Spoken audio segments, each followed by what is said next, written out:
제가 그 본 영화 중에서 되게 아주 감동적으로 봤던 영화 중에 하나가 있습니다. 그게 뭐냐면 여러분들도 한 번쯤은 보셨을 것 같은데 미션이라는 영화가 있습니다. 이 미션이라는 영화의 많은 장면이 또 감동적이지만 그 중에서도 제 마음을 사로잡았던 장면이 있는데 그건 뭐냐면 맨 처음에 첫 장면입니다. 이 주인공 가브리엘 신부가 물이 세차게 내려온 한번 사진 하나 한번 보여주시겠어요? 제가 이 사진입니다. 이게 중간에 있는 비춰진 장면이어서 클로즈업이 되어 있는데 첫 장면은 아주 멀리서 이 가브리엘 신부님이 절벽을 올라가는 장면을 아주 멀리서 찍는 장면으로 시작을 합니다. 만들어진 지 좀 시간이 오래된 영화이기 때문에도 있지만 이 올라가는 장면을 아주 오랫동안 비춰줘요. 거의 5분까지는 아니더라도 우리가 요즘 영화를 보면 장면이 컷마다 빠르게 진행되는 영화를 많이 보는데 이때 영화는 오히려 감독의 연출이었는지 모르겠지만 오랜 시간 이 가브리엘 선교사님이 어렵게 위태로운 모습 속에서 절벽을 올라가는 장면을 한없이 비춰줍니다. 저는 이 장면을 보면서 많은 감동을 받았어요. 세찬 폭포, 또 맨발과 맨손으로 어떤 장비도 없이 이 가파른 절벽을 폭포가 내리는 위험한 그런 상황에서 저렇게 한없이 올라가는 것일까? 올라가는 이유는 무엇일까? 영화를 처음 보는 사람들은 아마 그러한 질문을 가질 수밖에 없을 겁니다. 잘못 한 발 내디디면 떨어져 죽을 수도 있고 위험을 감수하고 저 가파르고 높은 절벽을 왜 올라갈까? 이러한 의문에 대한 답을 이 절벽을 한참 올라간 다음에 그 정상에 오른 다음에야 그 해답을 찾을 수가 있습니다. 가브리엘 신부가 처음 정상에 올라오자마자 맞닥뜨린 건 뭐였냐면 설기등등하게 적대감을 가지고 이 가브리엘 신부를 죽이려고 하는 이 원주민들의 과라니 원시족 사람들의 모습이 비춰집니다. 일촉즉발 이제 창에 찔려서 죽일 수도 있는 그 순간에 가브리엘 신부님은 자기가 가져왔던 그 등켠에 가져왔던 오보에를 꺼내듭니다. 그리고 그 오보에를 연주하기 시작합니다. 여러분 잘 알고 계시는 넬라 판타지아 또 가브리엘스 오보에라는 제목으로 아주 유명한 곡이죠. 제가 불러볼까요?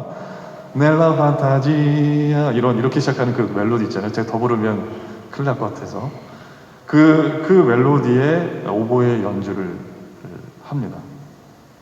처음에 이 원주민들이 처음에 적대감을 가지고 가브리엘 신부에게 왔지만 그렇게 아름답게 투박해 보이지만 아름다운 소리를 내는 그 오보의 연주 소리를 듣고 이 과라니 원주민들이 적대감을 내려놓고 가브리엘 신부에게 와서 친근하게 이 악기를 만지작거리는 장면으로 바뀌게 됩니다. 이걸로 인해서 복음을 전할 수 있는 계기가 마련이 되죠. 왜 가브리엘 선교사님이 힘들고 어려운 그 절벽을, 죽을 수도 있는 절벽을 올라왔나? 바로 이 과라니 원시족에게 복음을 전하기 위해서 올라온 것이었습니다. 그것은 땅끝까지 복음을 전하라고 하시는 그 예수님의 말씀을 순수하게 순종하고자 하는 마음과 믿음에서 이런 어려운 발걸음을 내딛게 된 거죠. 순종이라고 하는 것은 하나님의 말씀이 들려질 때 가능한 것이고 또 하나님의 말씀이 들려줘도 그 말씀을 순종할 수 있는 믿음과 능력이 있어야 그 순종을 행할 수가 있습니다. 역사 속에서 쓰임받았던 정말 수많은 사람들, 이 많은 사람들은 정말 하나님께 순종할 줄 알았던 사람들이었어요. 거룩한 물밀듯이 자기에게 엄습해오는 그 하나님의 거룩한 명령 앞에서 자신을 굴복시키고 내 뜻을 내려놓고 내 계획, 내 인생의 모든 아주 푸르디푸른 창창한 내 인생의 앞길, 앞계획을 다 내려놓고 하나님의 뜻을 따라서 묵묵히 행해왔던 사람들을 하나님께서 사용해 오셨습니다. 하나님께서는 분명히 하나님의 일을 이루시기 위해서 분명히 사람을 찾고 계시고 사람을 통해서 일하시는 것이 바로 하나님의 방법입니다. 하나님이 찾으시는 사람은 어떤 사람일까요? 세상에서는, 직장에서는 아주 업무 능력이 뛰어난 사람을 찾을 겁니다. 소통도 잘하고 인간관계도 잘 맺고 또 뛰어난 어떤 컴퓨터 능력이라든지 또 회사가 돈을 많이 하여튼 벌 수 있게 하는 그런 뛰어난 능력을 가진 사람들을 뽑으려고 할 겁니다. 그러나 하나님께서 쓰시는 사람은 그런 사람들이 아니라, 단지 착한 심성을 가진 사람들이 아니라, 하나님께서 찾으시는 사람은 하나님의 말씀을 듣고 그 말씀에 철저하게 순종할 수 있는 사람, 그러한 믿음을 갖춘 사람, 그러한 준비, 하나님의 말씀을 들었다고 한다면 자신의 뜻을 굽히고 하나님 말씀에 순종할 준비가 되어져 있는 사람을 하나님께서는 사용하신다는 것입니다. 오늘 본문의 말씀을 통해서 우리가 정말로 온전한 순종이 무엇인가, 그 온전한 순종에 대해서 조금이나마 깨닫게 되는 시간이 되길 바랍니다. 우리가 읽은 본문 앞부분 15장 2절과 3절에 보면 사울에게 하나님께서 사무엘을 통해서 명령하시는 장면이 나와요. 15장 2절 3절 말씀 제가 한번 읽어봐 드릴게요. 만군의 여호와께서 이같이 말씀하시기를 아말렉이 이스라엘에게 행한 일, 곧 애굽에서 나올 때에 길에서 대적한 일로 내가 그들을 벌하노니 지금 가서 아말렉을 쳐서 그들의 모든 소유를 남기지 말고 진멸하되 남녀와 소아와 젖먹는 아이와 우양과 낙타와 나귀를 죽이라 하셨나이다 하니, 하나님께서 이 사울에게 군대를 이끌고 명령을 내리셨는데 그게 뭐였냐면, 이스라엘, 과거에 이스라엘 민족이 출애굽할 때 그 출애굽하는 그 과정 중에 이 아말렉 백성이 이스라엘 백성들을 전쟁을 일으켰거든요. 그걸 하나님께서 기억하시고 아말렉 족속을 진멸하라는 명령을 내리셨어요. 여러분, 진멸하다라는 이 단어는 굉장히 어떻게 보면 끔찍한 그런 명령입니다. 왜냐하면 히브리어로 이 헤렘이라고 하는 이 단어는 완전히 살아있는 생명은 다 죽여버리는 거예요. 어린 아이까지. 저기 어린 아이들이 저기서 장난치고 놀고 있는데, 어린 아이들부터 시작해서 힘없는 노인에 이르기까지, 여자들까지, 남자들은 뭐 말할 것도 없고요. 또 짐승들도 다 죽여버리는, 사람뿐만 아니라 그곳에 거주하는 모든 짐승들도 다 죽여 없애라고 하는 명령인 거예요. 그러니까 이 진멸하라고 하셨던 하나님의 명령은 아무 때나 하나님께서 명령하신 게 아니고 제한된 목적을 가졌을 때 하나님께서 이 명령을 내리셨는데, 근데 이거는 무자비하게만 바라볼 게 아니라 하나님께서 이러한 진멸, 헤렘이라고 하는 명령을 내리신 것은 모든 것을 하나님께 철저히 바친다라는 의미를 가지고 있어요. 그러니까 내가 이스라엘 민족이 가서 진멸하는 모든 것들을 하나님께 바친다라는 의미가 있고, 또 한편으로는 이 헤렘에 대한 하나님이 요구하시는 헤렘을 요구하시는 이유는 이스라엘의 신앙을 지키기 위한 것이었어요. 이방 민족 가운데 그 많은 하나님께서 진멸하러 가시는 그 이방 문화가 퍼져 있는 그 이방 민족을 모조리 죽여야 이방 문화가 이방 신앙이 이스라엘 민족을 침투하지 않을 수 있기 때문에 이스라엘이 멸망의 길로 나아가기 위한 그런 길을 막기 위한 하나님의 명령이기도 했습니다. 하나님께서는 이렇게 아이와 여자들을 막론하고 모조리 생명 있는 것을 다 죽이라고 명령하셨어요. 근데 이런 측면이 있습니다. 여러분, 성경 읽으실 때 성경에서 나오는 그 여러 가지 명령들이나 노예에 대한 이야기나 약간 남자가 여자보다 위에 있는 약간 가부장적인 그런 모습들이 이 성경 안에 많이 녹아져 있거든요.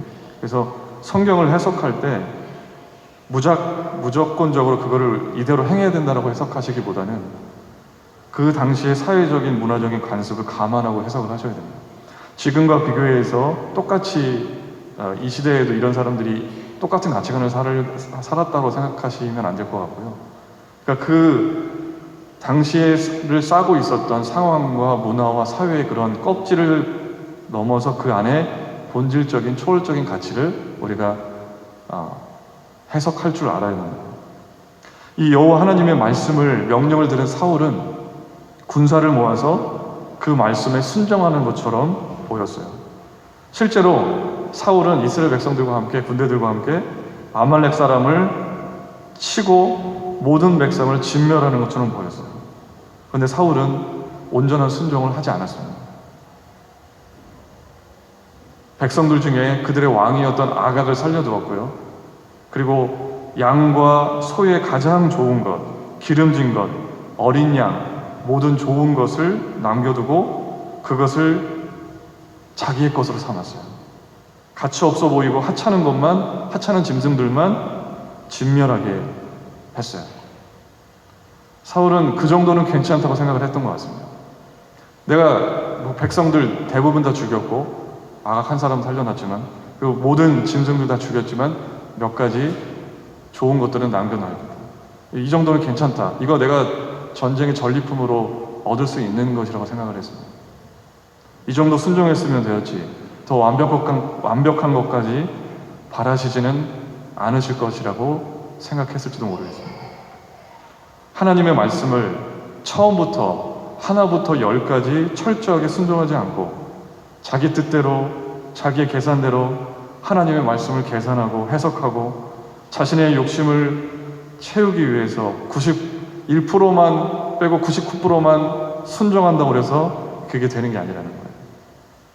순종하는 것 같아 보이지만 철저한 순종이 아닌 부분적인 순종, 99% 순종은 순종이 아니라는 거예요. 11절에서 하나님께서는 사울의 이 같은 행위에 대해서 이렇게 말씀하고 있습니다. 11절의 말씀에 내가 사울을 왕으로 세운 것을 후회하노니 그가 돌이켜서 나를 따르지 아니하며 내 명령을 행하지 아니하였음이니라 하신지라. 사무엘이 근심하며 온 밤을 여호와께 부르짖습니다. 그가 돌이켜서 나를 따르지 아니하며 내 명령을 행하지 아니하였음이라고 하나님은 분명히 말씀하셨습니다. 내가 내 눈에 보기에는 다 한 것 같아 보이는데 아주 조그만 한 가지 내가 생각할 때는 괜찮을 거라고 생각했던 그거를 안 했더니 하나님께서는 사울을 왕으로 세운 것을 후회했다라고 말씀하십니다. 우리들도 같은 실수를 범하는 경우가 있지 않습니까? 우리들에게 말할 수 없는 감동과 말할 수 없는 주권적인 하나님의 말씀이 우리 가운데 들려지고 있는데 그것을 온전히 받지 못하고 철저히 순종하지 않고 이만큼이면 이 정도면 됐다라고 생각하는 수준까지만 순종하고 나머지는 아무렇지도 않게 불순종하는 내가 손해보지 않을 정도로만 순종하는 내가 납득할 수 있을 정도로만 이행하는 모습이 우리들에게 있지는 않습니다. 우리는 하나님의 말씀을 하나부터 열까지 100% 온전히 순종하고 따르는 삶을 살아야 합니다. 우리의 일생의 아주 작은 것에서부터 인생의 큰 대소사뿐만 아니라 우리 인생의 아주 작은 것에서부터 우리에게 들려지는 말씀이 있을 때 하나부터 열까지 끝까지 순종할 수 있어야 합니다. 사울왕의 이 불순종하는 모습을 아신 하나님은 사무엘을 사울에게 보내셨어요. 사무엘을 처음 만난 사울은 자신의 잘못을 알지 못했어요. 13절의 말씀에 이렇게 말씀합니다. 사무엘이 사울에게 이른즉 사울이 그에게 이르되 원하건대 당신은 여호와께 복을 받으소서 내가 여호와의 명령을 행하였나이다 하니. 사울은 자신이 불순종했다고 생각하지 않았어요. 이만큼 했으면 그게 순종이라고 생각했던 거죠. 자신 있게 자신이 여호와의 명령에 순종했다라고 말하고 있습니다. 그러나 사무엘에게 양의 소리가 소의 소리가 진멸되지 않은 죽여지지 않은 아말렉 족속의 짐승의 소리가 들렸습니다. 그래서 사무엘 선지자는 이 소리가 무엇인지 물었어요. 사울은 그때서 이렇게 이야기합니다. 핑계를 대는 거죠. 제사하려 하여 양들과 소들 중에서 좋은 것을 남기게 되었다라고 핑계를 대고 있습니다. 그래서 오늘 사무엘은 어떤 것이 더 중요하고 어떤 것이 우리들의 삶에서 우선순위가 되는지 그걸 전혀 알지 못하는 사울에게 22절에서 이렇게 말씀합니다. 사무엘이 이르되 여호와께서 번제와 다른 제사를 그의 목소리를 청종하는 것을 좋아하신 같이 좋아하시겠나이까. 순종이 제사보다 낫고 듣는 것이 순양의 기름보다 나으니. 하나님은 그 어떤 제사를 드리는 것보다 하나님의 말씀을 청종하고 순종하는 것을 가장 원하시고 기뻐하신다는 거예요. 우리가 교회를 많이 나옵니다. 예배도 많이 드리고 헌금도 하고 기도도 할 때도 있습니다. 이러한 삶 속에서 만약에 우리들의 삶 속에 하나님의 말씀을 따르려고 하는, 순종하려고 하는 노력과 결단이 우리들에게 없다고 한다면 그것은 하나님이 기뻐하시지 않는 예배가 될 수 있다는 거예요. 세상 사람들과 구별된 모습 없이 예배는 나오지만, 주일 성수는 하지만, 때로는 간단하게 식전에 기도도 하지만, 그러나 하나님의 말씀을 듣고 그 말씀이 우리들의 심령을 울리고 있음에도 불구하고 그 말씀에 순종하지 않는다. 그것은 진정한 예배를 하나님께 드리지 않고 있다라고 하는 것입니다. 내 삶에서 주님의 그 말씀이, 주님의 그 가르침이, 주님의 도가 온전히 이루어지기를 원하고, 내 살이 깎이는 것 같은 고통이 와도 내가 한평생 못 고쳤던 하나님이 기뻐하시지 않는 죄악된 습관과 버릇이 있다고 한다면 고치고 주님의 뜻대로 살겠다라고 순종하는 것이 바로 하나님이 우리들에게 바라시는 순종의 모습입니다. 작은 것이라도, 지극히 삶의 작은 것이라도 내 마음의 중심이 하나님께로 향해 있고, 하나님께서 조그만 것이라도 말씀하시는, 내 심령에 감동을 주셔서 말씀하시는, 때로는 성경을 통해서, 때로는 설교 단상에도 주시는 그 말씀을 통해서 주시는 그 말씀이 우리들에게 들려졌을 때 작은 것이라도 순종하는 것이 진정한 그리스도인의 복된 삶이라고 하는 것입니다. 내가 생각하기에 이것이 더 옳다라고 여기는 것, 그것을 행하는 것이 순종이 아닙니다. 이해할 수는 없어도 우리에게 주신 말씀을 순종하는 것이 진정한 믿음입니다. 여러분이 잘 아시는 아브라함은 자신의 모든 것을 버리고 자신의 고향 친척 아비집을 버리고 하나님의 말씀에 순종하면서 떠나서 하나님께서 명령하신 곳을 향했습니다. 여러분들도 이 미국 땅을 내드실 때에 하나님께서 가라고, 아브라함처럼 가라고 명령하신 그 부르심이 있었기 때문에 그 부르심에 순종하면서 이 발걸음을 떼셔서 이 미국 땅에 계시지 않습니까? 히브리서 저자는 그 아브라함을 칭찬합니다. 11장 8절 말씀에 믿음으로 아브라함은 부르심을 받을 때 순종하여 장래 유업으로 받을 땅에 나아갈새 갈 바를 알지 못하고 나아갔으며, 나아갈 바를 알지 못했지만 순종했던 것이 바로 아브라함의 믿음이었습니다. 죽을 때까지 온전한 순종을 보여주신 분이 바로 예수님이십니다. 예수님은 십자가의 고통이 너무나도 극심하고 너무나도 어려운 것임을 아셨어요. 그래서 겟세마네에서 기도하실 때 하나님, 내 잔을 내가 이러한 십자가의 고통이 감수하기 어렵기 때문에 이거를 버티기 어려운 마음에 하나님께 끝까지 피가 땀이 되도록 흘리면서 기도하셨고, 그 결국에는 내 뜻대로 하지 마옵시고 주님의 뜻대로 되기를 원한다고 하셨던 것이 바로 예수님이었고, 주님 뜻대로 십자가 길을 순종하면서 걸어가셨던 것이 바로 예수님이었습니다. 그래서 빌립보서 2장 5절에서 8절에 바울은 예수님의 삶이 이런 순종의 삶이었음을 우리들에게 보여주고 있습니다. 너희 안에 이 마음을 품으라 곧 그리스도 예수의 마음이니 그는 근본 하나님의 본체시나 하나님과 동등됨을 취할 것으로 여기지 아니하시고 오히려 자기를 비워 종의 형체를 가지사 사람들과 같이 되셨고 사람의 모양으로 나타나사 자기를 낮추시고 죽기까지 복종하셨으니 곧 십자가에 죽으십니다. 예수님은 순종이 무엇인지, 하나님의 말씀에 죽기까지 순종하는 것이 무엇인지를 분명하게 보여주셨어요.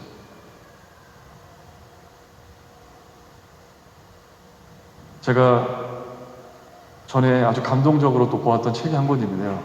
전능자의 그늘이라는 책이 있습니다. 이 책 제가 전에 한번 예화로 소개를 해드린 것 같은데, 에콰도르에 살인을 하는 약간 식인 습관도 있는 거로 제가 기억을 했던 것 같아요. 하여튼 오지에 살고 있는 이 원시인들에게 복음을 전하고자 에콰도르에 선교사로 떠나던 짐 엘리엇 선교사님 분이 계십니다. 이분이 자신이 그토록 오랫동안 하나님과 교제하면서 결국 에콰도르에 가가지고 복음을 전했던 그 소상한 기록들을 일기로 기록해놨어요. 그리고 그 일기뿐만 아니라 부인이었던 엘리자베스 엘리엇 여자의 그 수필 에세이 같은 것들도 그 안에 실려 있어요. 나중에 짐 엘리엇 선교사님은 여러분 창끝이라는 영화 보셨는지 모르겠는데 그 짐 엘리엇 선교사님의 영화를 짐 엘리엇 선교사님의 일대기를 그린 영화인데 결국에는 짐 엘리엇 선교사님과 같이 동행했던 세 분의 선교사님, 네 분이 복음을 전하려고 그렇게 고생하면서 정성스럽게 선물도 던져주고 그들과 접촉하려고 했던 이 원시인들이 이 네 분의 선교사님을 다 창으로 찔러서 죽이고 맙니다. 선교사님 중에 한 분은 만약을 위해서 총을 이 안에 두었는데도 불구하고 그 총을 끝까지 꺼내지 않고 죽음을 맞이했다고 하죠. 그 짐 엘리엇 선교사님이 일대기를 그린 이 책에서 이 엘리자베스 엘리엇 여사는 이런 글귀를, 아주 고귀한 글귀를 남겨놨어요. 남편의 일대기를 생각하면서 순종하면 그분을 아는 것이다. 순종은 하나님께 대한 사랑의 표현이다. 순종한다는 것은 우리가 하나님 안에 거한다는 뜻이다. 그분 안에 거하면 우리도 예수님이 행하시는 대로 행하게 된다. 남편 짐의 목표는 하나님을 아는 것이었다. 그의 길은 순종이었다. 순종은 그의 목표를 이룰 수 있는 유일한 길이었다. 짐의 결말을 특별한 죽음이라고 칭하는 이들도 있다. 그러나 죽음에 관해 말할 때마다 짐은 많은 사람들이 하나님께 순종하다 죽었음을 조용히 지적하곤 했었다. 사람들은 짐과 그와 함께 죽은 이들을 영웅으로 순교자로 칭송했다. 나는 찬동하지 않는다. 본인들도 찬동하지 않을 것이다. 그리스도를 위해 사는 것과 그리스도를 위해 죽는 것이 그토록 크게 다른 일이란 말인가? 후자는 전자의 논리적 귀결이 아닌가? 하나님을 위한 삶은 그 자체가 사도 바울의 말대로 날마다 죽는 것이다. 그리스도를 얻기 위해 모든 것을 잃는 것이다. 그렇게 우리 목숨을 버릴 때 우리는 그것을 도로 얻는다. 이런 아주 고귀한 글귀를 우리들에게 남겨놓았습니다. 우리가 하나님께 순종한다는 것은 하나님에 대한 사랑과 같다라고 말합니다. 우리가 입술로 하나님께 사랑한다고, 찬양하면서 하나님을 사랑한다고 고백할 수 있습니다. 그러나 진정 우리가 하나님을 사랑하는 것은, 하나님을 진정으로 사랑한다고 표현하는 방법은 하나님의 말씀에 순종하는 것입니다. 순종은 우리의 노력과 의지로 만들어가야 하지만 간절히 바라는 영혼에게 하나님께서 순종할 수 있는 힘을 우리들에게 주십니다. 로렌 커닝햄, 예수전도단 여러분 잘 아시죠?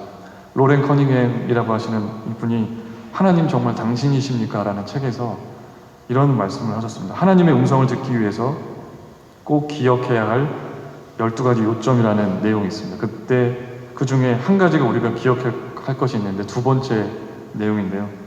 이런 내용입니다. 하나님이 원하시는 방법대로 당신에게 말씀하시도록 하라. 하나님께 당신이 원하는 인도하심의 방법에 대해 지시하려고 노력하지 마라. 당신은 그분의 종일 뿐이다. 그러므로 순종하는 마음을 가지고 들으라. 순종과 듣는 것에는 직접적인 연관이 있다. 이렇게 말하고 있습니다. 여러분, 여러분의 삶 속에서 하나님의 말씀을 얼마나 청종하고 계십니까? 그리고 하나님의 말씀을 들었다고 한다면 하나님의 말씀에 여러분 세상 속에서 빛과 소금처럼 얼마나 하나님의 말씀대로 살아감으로 그러한 영향력을 끼치고 계십니까? 사랑하는 소명장로교회 성도 여러분, 하나님께서는 우리에게 말씀하실 때 온전한 순종을 하는 저와 여러분이 되기를 간절히 바라고 계십니다. 내 생각, 내 의지 이런 것들을 철저히 굴복시키고 철저히 하나님의 말씀에 순종해서 정말 하나님을 진정으로 사랑할 줄 아는, 하나님을 그렇게 사랑한다라고 표현할 수 있는 저와 여러분 모두가 되시기를 간절히 축원합니다. 함께 기도하시겠습니다. 좋으신 하나님 감사합니다. 저희들 정말 하나님을 알고 하나님의 말씀을 듣게 하시고 또 하나님의 말씀을 들었다고 한다면 순종할 수 있는 믿음도 우리들에게 허락해 주심에 감사드립니다. 하나님, 우리 세상 살아갈 때에 한 번밖에 주어지지 않은 인생, 우리의 욕망과 우리의 쾌락을 위해서만 살아가는 것이 아니라 우리들에게 들려진 단 한마디의 말씀이라도 그 말씀에 순종할 수 있는 우리들이 되도록 주님 인도하여 주시옵소서. 수많은 선교사님들이, 수많은 전도자들이, 수많은 목회자들이 정말 자신의 인생을 내려놓고 하나님의 말씀을 전하고 하나님의 복음을 전하고자 영혼 구원을 하고자 하시는 하나님의 그 뜻, 계획 속에서 그 뜻이 성취되길 간절히 바라는 마음으로 자신의 인생을 드렸던 그들의 삶을 바라보면서 하나님, 우리들도 하나님 앞에 우리들이 작은 것일지라도 순종할 수 있는 그런 믿음과 결단하는 마음을 우리들에게 허락하여 주시옵소서. 하나님, 말씀하여 주시옵소서. 하나님, 한마디라도 말씀하여 주실 때 그 말씀에 순종할 수 있는 믿음도 우리들에게 허락하여 주시옵소서. 예수님의 이름으로 기도드립니다. 아멘. 지금 이어서 성찬 예식을 진행하도록 하겠습니다.